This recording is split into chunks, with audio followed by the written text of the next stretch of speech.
Have you ever stripped a screw this badly? Today we're going to test the #1 screw extractor on Amazon to find out if it actually works. I couldn't believe it, but Amazon sold 60,000 of these in the last month. That's crazy. There's no way that many of you guys are stripping screwers, so these must be stuffing stockings for Christmas.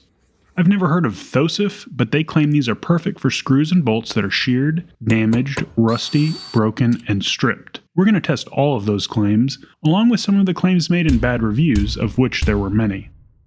It does not inspire confidence that Thosaf doesn't know what these bits are made out of. The spec sheet says they're made out of tungsten carbide, and the bits say 4341 high-speed steel.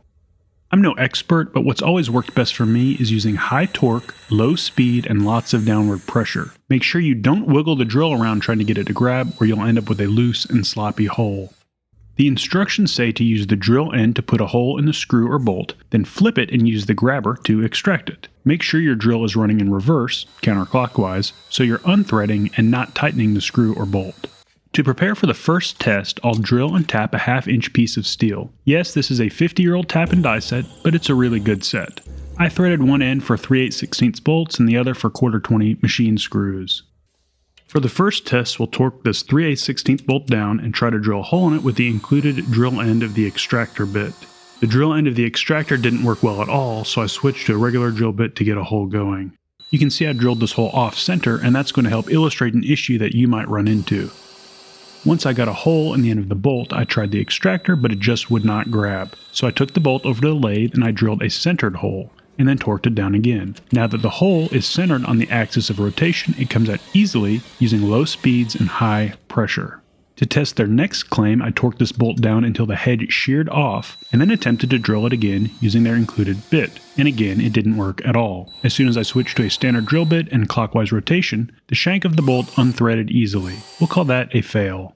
To test their claim that this will remove a bolt with damaged threads, I put the first bolt back in and then used a punch to roll the edge of the threads over. My 20-volt DeWalt didn't have enough torque to pull the bolt free. I was able to get it out with a ratchet, and I'm very surprised that the extractor bit didn't snap because that was such a common complaint in the bad reviews. I'm not sure what you guys are doing to snap these, but stop doing that.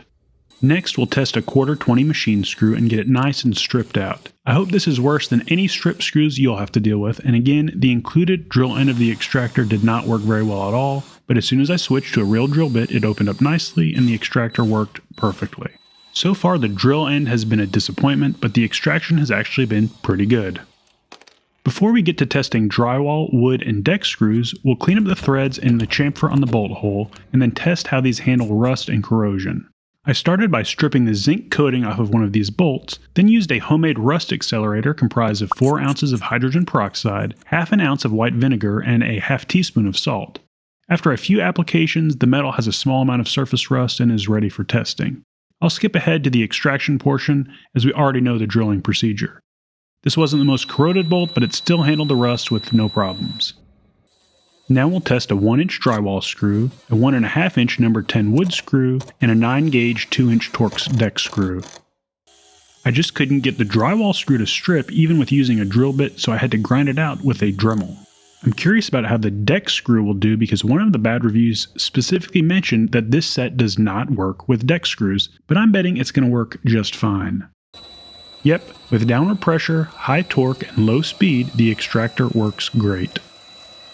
It handled all 3 just fine. All those reviews that said this doesn't bite into the screw were just wrong. It bit in so well that the deck screw actually took a little bit of effort to separate from the bit. My verdict on the extractor is that it's great, but just make sure you have a real drill bit handy because the drill end is junk. So for around $10, these things are great for light duty use. This is not sponsored, but these are a great little tool for simple stripped screws. For harder jobs like bolts with damaged threads, I'd look for a different solution. I think these would make a great stocking stuffer or gift, and I'll put a link in the description to these and some other useful tools, along with links to support the channel if you appreciate unbiased reviews. Thanks for watching.